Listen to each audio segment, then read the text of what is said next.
Hello students, स्वागत है आप सबका। हम पढ़ रहे थे अध्याय 3 परागण, निषेचन, भ्रूणपोष व भ्रूण का परिवर्धन। कल हम परागण पर चर्चा कर चुके थे। परागण किसे कहते हैं और परागण के कितने प्रकार होते हैं। तो परागण और परागण के प्रकारों पर हम कल बात कर चुके हैं। आज हम इस चैप्टर का दूसरा वीडियो लेकर के आए हैं, जिसमें आप पढ़ेंगे कि जो हमने कल परागण के प्रकार पढ़े थे, स्वपरागण और परपरागण। अगर आप अब तक आपने नहीं देखा है परागण वाला टॉपिक वीडियो, तो उसे ज़रूर देखें और परागण और परागण के प्रकारों को समझें। उसके बाद ये टॉपिक आपका है अगला, जिसमें हम पढ़ेंगे कि परागण के जो दो प्रकार हैं, स्वपरागण और परपरागण। तो स्वपरागण और परपरागण के लिए पादपों में किस किस प्रकार के अनुकूलन पाए जाते हैं। RBSc क्लास 12 का एक बहुत इम्पोर्टेंट टॉपिक है और यहाँ से 1 नंबर का क्वेश्चन हमेशा पूछा जाता है। एग्जाम्पल यहाँ से पूछ लिया जाता है, तो बहुत ध्यान से आपको ये पढ़ना है, ठीक है। तो देखिए, सबसे पहले हम बात करते हैं, थोड़ा सा दोहरा लेते हैं कल की बात को, कि कल हमने परागण पढ़ा था और परागण में हमने पढ़ा था कि कितने प्रकार से होता है। मुख्य रूप से 2 प्रकार से होता है। कौन कौन सा? पहला प्रकार है स्वपरागण और दूसरा हमने पढ़ा था परपरागण, ठीक है। अब आज हम पढ़ेंगे कि जो स्वपरागण है, ये स्वपरागण के लिए पादपों में किस किस प्रकार के अनुकूलन पाए जाते हैं और परपरागण के लिए पादपों में किस किस प्रकार के अनुकूलन पाए जाते हैं। तो सबसे पहले बात करते हैं स्वपरागण। पहला टॉपिक आज का, स्वपरागण हेतु या स्वपरागण के लिए पादपों में पाए जाने वाले अनुकूलन या युक्तियां भी आप इनको कह सकते हैं, युक्तियां। तो दोनों से प्रश्न बन सकता है परीक्षा में। स्वपरागण हेतु पादपों में पाए जाने वाले अनुकूलन या युक्तियां। देखिए, स्वपरागण के लिए पादपों में मुख्य रूप से 3 अनुकूलन पाए जाते हैं, जिसमें से सबसे पहला अनुकूलन है वो है उभयलिंगिता। क्या है? उभयलिंगिता। क्योंकि देखिए, अब उभयलिंगिता क्या होती है उसको समझ लेते हैं पहले। पहला अनुकूलन क्या है? पादपों में क्या होना जरूरी है? उभयलिंगिता। उभयलिंगिता मतलब कि जो पादप है उसका जो पुष्प है, उस पुष्प में मादा जननांग भी प्रेजेंट हो और नर जननांग भी प्रेजेंट हो। तो ऐसे पुष्प को क्या कहते हैं? ऐसे पुष्प को जिसमें मादा जननांग और नर जननांग दोनों प्रेजेंट होते हैं, तो ऐसा पुष्प कहलाता है क्या? उभयलिंगी पुष्प। और जिस पादप पर पाया जाता है वो पादप भी क्या कहलाता है? वो पादप कहलाता है उभयलिंगी पादप। दूसरा कंडीशन क्या हो जाता है? एक तो ये पहला कंडीशन हो गया उभयलिंगिता का, कि जो पुष्प है उसमें नर जननांग भी है और मादा जननांग भी है। तो ऐसे पादप को भी आप क्या कहेंगे? उभयलिंगी पादप। और इस गुण को क्या कहेंगे? इस गुण को आप कहेंगे उभयलिंगिता। दूसरी कंडीशन क्या हो जाती है? दूसरी कंडीशन हो जाती है कि एक ही पादप पर एक पुष्प तो नर पुष्प है, अब इसमें कोई मादा जननांग नहीं, लेकिन जो इसी पादप पर दूसरा पुष्प है उस पे क्या है? उस पुष्प में मादा जननांग है, उसमें नर जननांग नहीं है। तो इस कंडीशन में भी पुष्प तो एक लिंगी है, पुष्प तो क्या है? एक लिंगी है ना। क्योंकि यहाँ नर जननांग है तो मादा जननांग नहीं है, यहाँ मादा जननांग है तो नर जननांग नहीं है। तो दोनों पुष्प क्या है? एक लिंगी है। क्योंकि ऐसे पुष्प जिसमें नर व मादा जननांगों में से केवल एक जननांग प्रेजेंट हो, उसे क्या कहते हैं? एक लिंगी कहते हैं। लेकिन पादप क्या है भाई? तो पादप तो उभयलिंगी है, क्योंकि पादप पे नर जननांग भी है और मादा जन्नांग भी है, तो ये दूसरी कंडीशन हो जाती है। इस गुण को भी क्या कहेंगे, इस गुण को भी कहेंगे उभय लिंगिता। तो पादपों में जब तक ये दोनों में से एक कंडीशन नहीं होगी, या तो जो पुष्प है उसमें नर जन्नांग भी हो मादा जन्नांग भी हो तो उभयलिंगी हो, या फिर अगर एक पुष्प एक लिंगी तो उसी पादप पर दूसरा पुष्प क्या हो, उभयलिंग। एक पुष्प नर जन्नांग है तो दूसरा पुष्प कैसा हो, मादा पुष्प हो। ये दोनों कंडीशन यानी कि पादप का उभयलिंगी होना बहुत जरूरी है। इसी गुण को क्या कहते हैं, इसी गुण को उभयलिंगिता कहते हैं। क्योंकि स्वपरागण में अगर मान लीजिए कि ऐसा ना हो, इस पे केवल नर पुष्प ही है मादा पुष्प नहीं है, तो फिर मादा पुष्प तो दूसरे पादप पे होगा, तो फिर परागकण को यहाँ से दूसरे पादप पर जाना पड़ेगा। और परागकण अगर यहाँ से निकल करके दूसरे पादप पे चला गया तो फिर वो स्वपरागण थोड़ी रहा, वो तो क्या हो जाएगा, वो परागण पर परागण हो जाएगा। तो स्वपरागण के लिए जो सबसे महत्वपूर्ण अनुकूलन है पादपों में, वो क्या पाया जाना जरूरी है, स्वपरागण के लिए पादपों में उभयलिंगता पाया जाना बहुत जरूरी है। और इसका एक एग्जाम्पल है, उदाहरण इसका है मटर। तो मटर जो है उसमें उभयलिंगी पुष्प पाए जाते हैं, इस प्रकार से उसका पादप क्या होता है, उभयलिंगी पादप होता है, तो इसमें उभयलिंगिता पाई जाती है और इसलिए मटर में क्या होता है, मटर में स्वपरागण पाया जाता है ना, क्योंकि इसमें नर जन्नांग और मादा जन्नांग दोनों ही प्रेजेंट होते हैं, तो इसमें स्वपरागण हो सकता है ना, परपरागण भी हो सकता है, ऐसा नहीं है, लेकिन नेचुरल रूप से जो परागण होगा वो क्या होगा, वो स्वपरागण इसमें प्रेजेंट हो सकता है। तो ये तो बात हो गया पहला अनुकूलन, उभयलिंगिता का होना बहुत जरूरी है, उसी कंडीशन में स्वपरागण होगा। दूसरी बात करते हैं, दूसरा अनुकूलन क्या होना चाहिए। तो दूसरा अनुकूलन पादपों में होना चाहिए या पाया जाता है, वो है समकाल पक्वता। देखिए समकाल पक्वता क्या है, नाम से स्पष्ट है कि समकाल पक्वता से तात्पर्य है, जैसे मान लें कि ये कोई पादप है और इस पादप का ये मादा जन्नांग यानी स्त्री केसर है और ये नर जन्नांग यानी पुंकेसर है। तो ये परागकोश हुआ और ये स्त्री केसर हुआ, है ना। तो अब समकाल पक्वता का क्या मतलब है कि जिस समय जिस ऋतु में परागकोश परिपक्व हो रहा है, सेम उसी समय पे कौन परिपक्व हो, सेम उसी समय पर स्त्री केसर भी परिपक्व हो, तो ही तो यहाँ का परागकण यहाँ पहुँचेगा, तो वो अंडकोशिका को निषेचन। मान लीजिए जैसे परिपक्व से मतलब है कि यहाँ इस परागकोश में तो क्या बन गए, परागकण बन गए, तैयार हो गए, ये प्रस्फुटित होकर के परागकण यहाँ से बाहर आ जाएगा। लेकिन इसका जो ये स्त्री केसर और मादा युग्मक वाला, मादा युग्मक का निर्माण की जो अंदर प्रोसेसर होती है, अंडकोशिका का निर्माण होता है, आपने पढ़ा है, उसका निर्माण नहीं हुआ। वहाँ केवल बीजांडकाई है, अभी विभाजन चल रहा है, वहाँ मादा युग्मकोद्भिद का निर्माण ही नहीं हुआ, वहाँ बीजांडकाय अभी तैयारी कर रहा है विभाजन की, परिपक्व नहीं हुआ। तो इस कंडीशन में अगर ये परागकण यहाँ आ भी जाएगा तो ये फर्टिलाइज किसको करेगा, क्योंकि अंदर तो मादा युग्मकोद्भिद या मादा युग्मक यानी अंडकोशिका का निर्माण ही नहीं हुआ है। तो उस कंडीशन में भी क्या है, उस कंडीशन में भी स्वपरागण नहीं होगा। तो स्वपरागण के लिए दूसरा अनुकूलन क्या है कि पादपों में क्या होना चाहिए, नर जन्नांग और मादा जन्नांग का समान समय में समान काल में क्या होना चाहिए, परिपक्वन होना चाहिए, तो ही स्वपरागण पाया जाए। और इस प्रकार समकाल पक्वता किसमें देखने, किन पादपों में देखने को मिलती है, तो समकाल पक्वता पाई जाती है, एग्जाम्पल ध्यान रखना इसके भी, समकाल पक्वता किन पादपों में पाई जाती है, ऐसा पूछा जा सकता है परीक्षा में, उदाहरण 1 नंबर में कि किन पादपों में समकाल पक्वता पाई जाती है। तो ध्यान रखना, एक होता है गुलब्बास, गुलब्बास जिसका बॉटनिकल नाम होता है मिराबिलिस जलापा।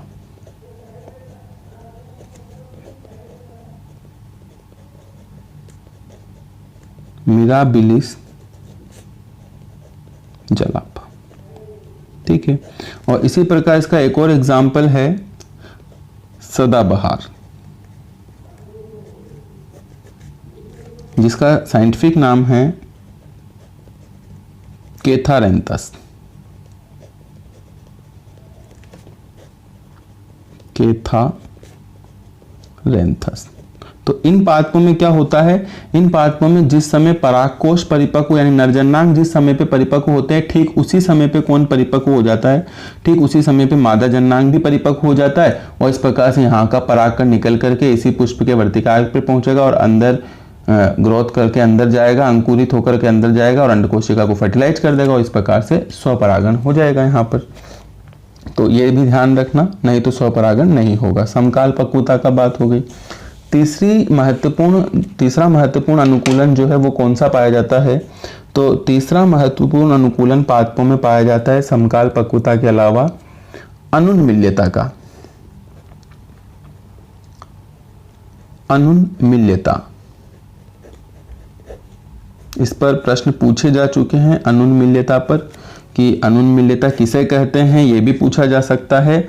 और अनुन्मील्यता किन पादपों में पाया जाता है, ये भी पूछा जाता है। अब देखिए नाम बड़ा आपको पता लग रहा होगा अनुन्मील्यता, परंतु अनुन्मील्यता क्या है कि कुछ पुष्प ऐसे होते हैं जो कभी खिलते ही नहीं हैं, हमेशा बंद रहते हैं ना। एक तो पुष्प बिल्कुल ऐसा खिल जाता है और एक पुष्प इस प्रकार कलिका अवस्था के समान ही क्या रहता है, बंद रहता है। बाकी जो भी पुष्प की संरचनाएं हैं, दल बाह्य दल तो घेर करके रखेंगे, इसे बंद रहेगा और अंदर ही जो है वर्तिकाग्र होगा पुष्प का, अंदर ही परागकोश होंगे। तो इस कंडीशन में क्या होगा, अब ये पुष्प तो कभी खिलेगा ही नहीं और ऐसे पुष्प जो कभी खिलते नहीं हैं, हमेशा बंद अवस्था में रहते हैं, कलिका अवस्था की तरह बंद अवस्था में रहते हैं, ऐसे पुष्प को क्या कहते हैं, ऐसे पुष्प को कहते हैं अनुन्मील्य पुष्प, यानी कभी ना खिलने वाले पुष्प। क्या है ये, कभी ना खिलने वाले पुष्प हैं। तो अब इसमें क्या होगा, और इस गुण को क्या कहेंगे, इस गुण को कहेंगे अनुन्मील्यता। अब इसमें क्या होगा कि यहां से कोई परागकोश निकला, परागकोश प्रस्फुटित हुआ, परागकण निकला, तो परागकण कहाँ जाएगा, बाहर तो निकल नहीं सकता, तो संभावनाएं बढ़ जाती है कि वो उसी के वर्तिकाग्र पर चला जाए। तो अब यहाँ पे पर परागण होने का सवाल ही नहीं होता है, तो यहाँ पर हर बार क्या पाया जाएगा, स्वपरागण पाया जाएगा। तो अनुन्मील्य पुष्पों में स्वपरागण पाया जाता है, तो स्वपरागण के लिए इसे भी एक डिवाइस यानी कि एक युक्ति या अनुकूलन माना जाता है। और इसका एग्जाम्पल क्या है, ऐसे कौन से पादप हैं जिनमें पुष्प कभी खिलते नहीं हैं, तो ये एग्जाम्पल कई बार परीक्षाओं में पूछ लिए गए हैं, अच्छे से याद रखना। एक होता है वायोला और एक होता है कनकोवा। इन पादपों के नाम ध्यान रखना, वायोला और कनकोवा में ऐसे पुष्प पाए जाते हैं जो कभी खिलते नहीं हैं और इसी कारण इन पादपों में क्या पाया जाता है, इन पादपों में स्वपरागण पाया जाता है। तो देखिए अभी आपने पहला टॉपिक समाप्त किया, कौन सा, स्वपरागण हेतु पादपों में अनुकूलन। तो 3 अनुकूलन मुख्य है। सबसे पहले उभयलिंगिता, मैंने बता दिया आपको कि यहाँ पर क्या होगा, नर व मादा जन्नांग एक ही पादप पर उपस्थित होंगे। इसकी 2 कंडीशंस हो सकती है। उदाहरण मटर। समकाल पक्वता में क्या होता है, नर जन्नांग और मादा जन्नांग दोनों एक ही समय में परिपक्व, एक ही ऋतु में परिपक्व हो जाते हैं, तो इसको समकाल पक्वता कहते हैं। एग्जाम्पल गुलाबबास और सदाबहार। साइंटिफिक नाम मिराबिलिस जलापा और कैथारेंथस। इसके बाद आता है अनुन्मील्यता। ऐसे पादप होते हैं जिनमें पुष्प कभी खिलते नहीं हैं, तो ऐसे पुष्पों को अनुन्मील्य और इस गुण को अनुन्मील्यता कहते हैं। किस में पाया जाता है, तो वायोला और कनकोवा में पाया जाता है। अब बात करते हैं परपरागण की, कि परपरागण में किस प्रकार के अनुकूलन पाए जाएंगे। तो हमारा नेक्स्ट टॉपिक आज के लेक्चर का रहेगा परपरागण हेतु पादपों में पाए जाने वाले अनुकूलन या युक्तियां। तो देखिए परपरागण के लिए किस प्रकार के अनुकूलन या युक्तियां पाई जाती है। तो पहली बात तो जितनी भी स्वपरागण के लिए पाई जाती है उसका ठीक अपोजिट कर देंगे। जैसे स्वपरागण में कंडीशन क्या थी, स्वपरागण में पहली कंडीशन आपने पढ़ी थी उभयलिंगिता, लेकिन यहाँ पर परपरागण में उभयलिंगिता नहीं होगा अनुकूलन। अनुकूलन क्या होगा, एक लिंगिता है ना, क्योंकि उभयलिंगिता होगा तो उसमें किसके चांसेस बढ़ जाएंगे, उसमें स्वपरागण के चांसेस बढ़ जाएंगे। परपरागण के चांसेस किस में रहेंगे, एक लिंगी पादपों में रहेंगे। जैसे मान लीजिए कोई ये पादप है, इसमें एक पादप पर तो आ रहा है क्या, एक पादप के जो पुष्प है उस पर तो क्या है, नरजन्नांग है, यानी परागकोश या पुतंतु बन रहे हैं, और समीप स्थित इस पर कोई, हर पुष्प पर यही कंडीशन है, केवल नर पुष्प ही यहाँ पर बन रहे हैं, कोई मादा पुष्प यहाँ पर नहीं बन रहा है। तो ये पादप हो गया नर पादप, या इसको कहेंगे एक लिंगी पादप, क्योंकि इस पर सिर्फ नर पुष्प आ रहे हैं।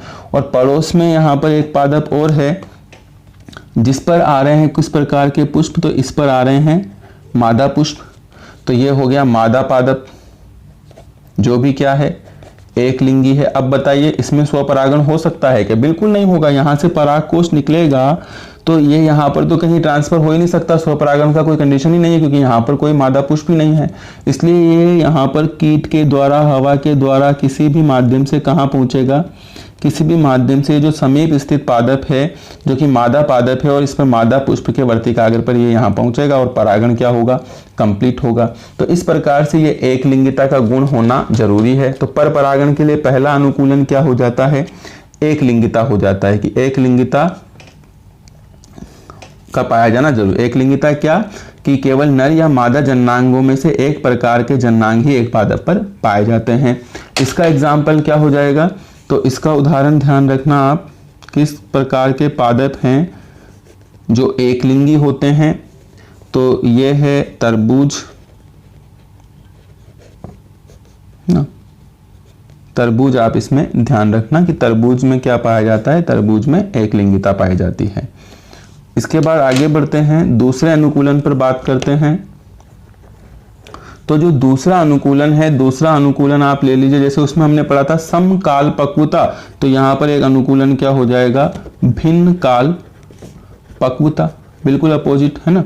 वहां था समकाल पक्वता, तो यहाँ क्या हो जाएगा, भिन्न काल पक्वता। अब आप समझ ही रहे होंगे कि अगर परिपक्वन के समय मान लीजिए उभयलिंगी पुष्प है, क्या है, उभयलिंगी पुष्प है, इस पे मादा जन्नांग भी है और नरजन्नांग भी है। अब हुआ क्या साहब कि नरजन्नांग में तो परिपक्वन आ गया और परागकण बन गए, परस्फुटित हो गया, परागकण बाहर निकल गया, लेकिन मादा जन्नांग जो है यानी स्त्री केसर जो है अभी क्या है, अपरिपक्व ही है। तो अब ये परागकण यहाँ पहुंच भी जाएगा तो भी इसके बीच में कोई क्रिया नहीं हो पाएगी, इसके बीच में कोई क्रिया नहीं हो पाएगी। तो इस स्थिति में क्या होगा, स्वपरागण नहीं होगा। तो इसको दूसरे पुष्प पे या दूसरे पादप पे स्थित पुष्प पर जब ये चला जाना पड़ेगा परागण के लिए, तो वो पर परागण होगा। तो इस प्रकार से ये भिन्न काल पक्वता क्या है, पर परागण के लिए एक फेवरेबल कंडीशन मानी जाती है। ये तो हो गई पहली कंडीशन, जहां पर मैंने बताया कि क्या हुआ, परागकोश परिपक्व हुआ और स्त्री केसर या स्त्री केसर जो है वो अपरिपक्व रहा, पहली कंडीशन। कभी ऐसा भी हो सकता है कि मादा पुष्प तो परिपक्व हो जाए, स्त्री केसर तो परिपक्व हो जाए, लेकिन जो परागकोश है उसमें परागकणों का निर्माण ना हो, यानी ये अपरिपक्व रहे, ये किस फॉर्म में रहे, अपरिपक्व रहे, जबकि ये क्या हो जाए, ये परिपक्व हो जाए, मादा जन्नांग क्या हो जाए, परिपक्व हो जाए। तो यहाँ पर क्या हुआ कि जो पुतंतु था वो तो अपरिपक्व है और जो स्त्री केसर है वो क्या हो गया, परिपक्व हो गया। तो इस कंडीशन में भी क्या होगा कि ये तो तैयार है फर्टिलाइज के लिए, यहाँ मादा युग्मक बन गया, लेकिन इसका परागकण अभी प्रस्फुटित ही नहीं हुआ, परागकण यहाँ से बाहर ही नहीं आया। तो इस बीच में अगर यहाँ पर किसी दूसरे पादप का परागकण आ गया तो उसके साथ इसका परागण हो जाएगा, तो वो परपरागण की श्रेणी में आएगा। तो ये कंडीशन होती है भिन्न काल पक्वता, जहां पर क्या होता है कि नर जन्नांग और मादा जन्नांगों के परिपक्वन काल में क्या होता है, अंतर होता है। तो इसे भिन्न काल पक्वता कहते हैं और ये पर परागण को प्रेरित करती है। अब यहाँ पर परागण में भी दो कंडीशन हो जाती है। पहली कंडीशन क्या है कि जैसे इसमें देख रहे हो आप कि यहाँ पर नर जन्नांग जो है यानी कि पुंकेसर जो है वो मादा जन्नांग यानी स्त्री केसर से पहले परिपक्व हो गया, तो ये इसका पहला टाइप माना जाता है। इसको कहते हैं पुंपूर्वता। क्या कहते हैं, पुंपूर्वता। पुंपूर्वता का मतलब क्या है, यहां मैं संक्षिप्त में ही लिख देता हूं। पुंपूर्वता मतलब नर जन्नांग क्या होते हैं, मादा जननांग से पहले परिपक्व हो जाते हैं। तो नर जननांग पहले परिपक्व होते हैं, मादा जननांग बाद में परिपक्व होते हैं। तो इस स्थिति को क्या कहते हैं? पुंपूर्वता कहते हैं। और ऐसा किसमें होता है? तो जो हम एग्जाम्पल पढ़ते हैं उभयलिंगी पादपों में गुड़हल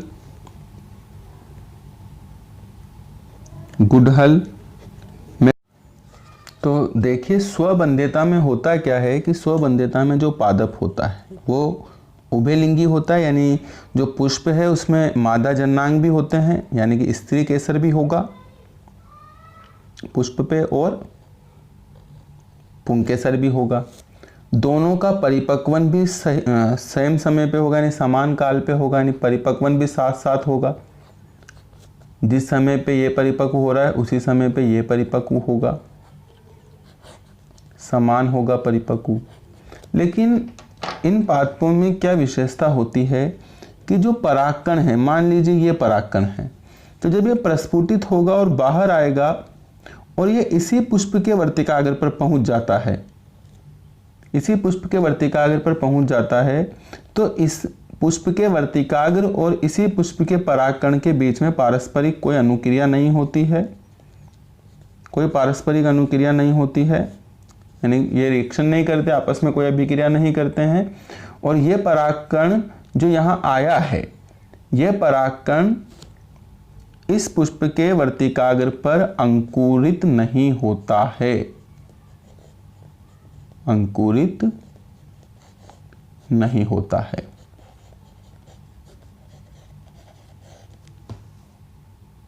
ठीक है, तो ये जो परागकण है उस सेम पुष्प के यानी उसी पुष्प के वर्तिकाग्र पर अंकुरित नहीं होता है।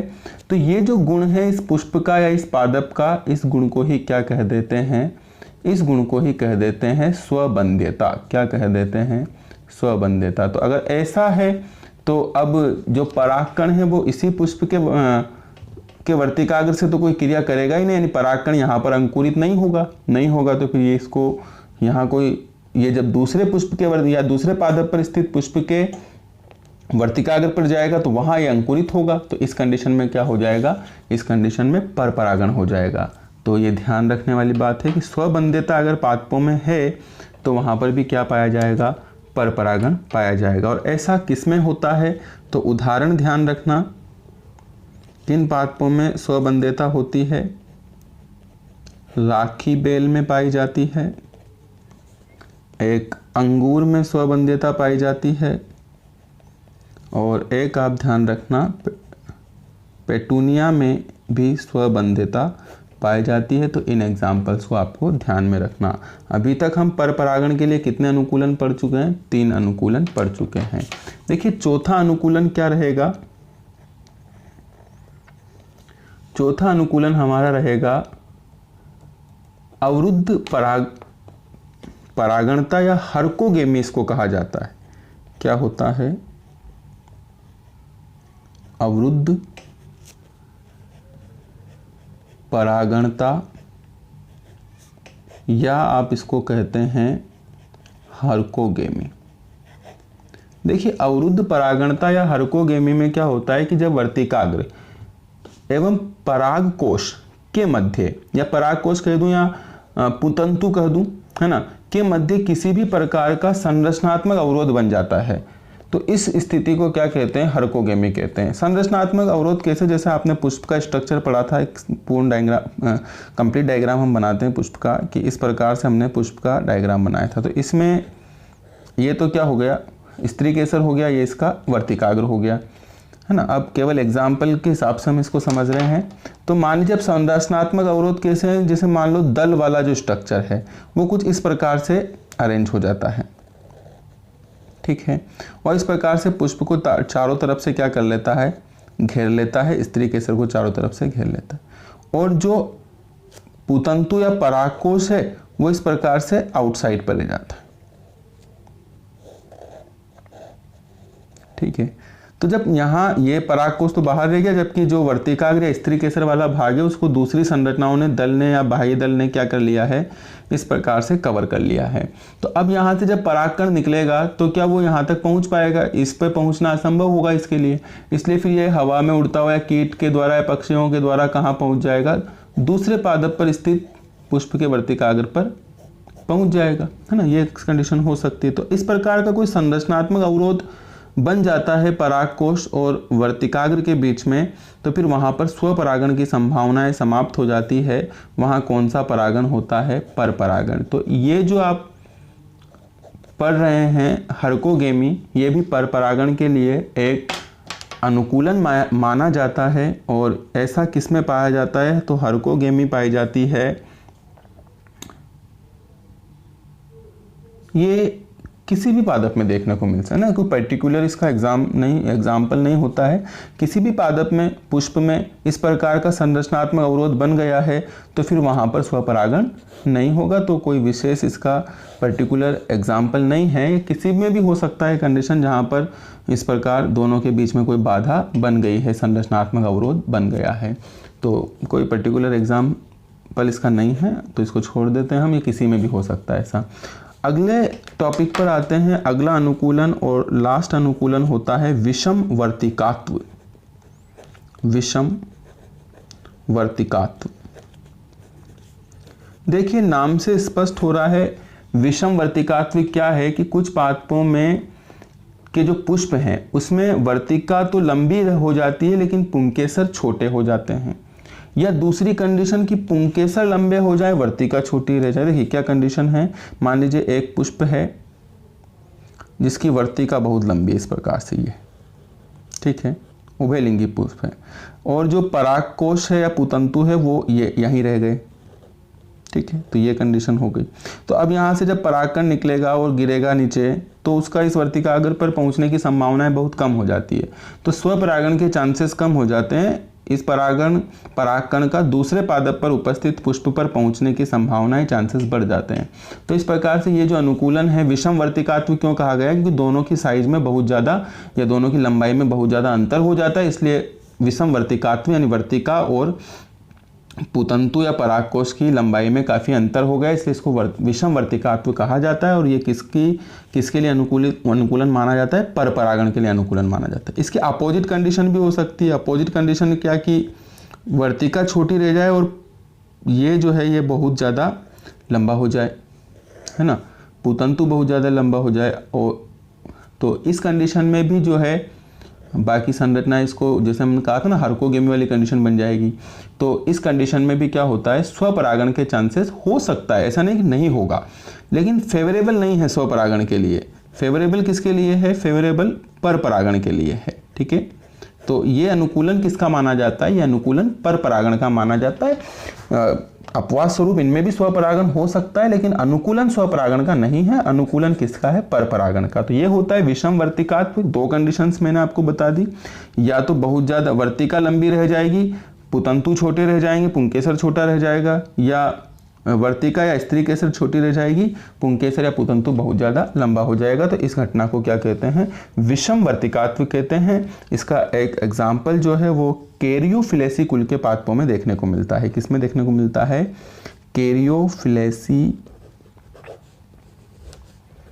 कुल के पादप इसका एग्जाम्पल है, जहाँ पर क्या होता है, वर्तिका की लंबाई पुंकेसर से बहुत ज़्यादा अधिक हो जाती है और इस कारण इनमें स्वपरागण नहीं हो पाता है, इनमें परपरागण होता है। तो आज के इस वीडियो में हमने स्वपरागण के लिए कौन कौन से अनुकूलन पाए जाते हैं और परपरागण के लिए कौन कौन से अनुकूलन पाए जाते हैं उन पे चर्चा करी है।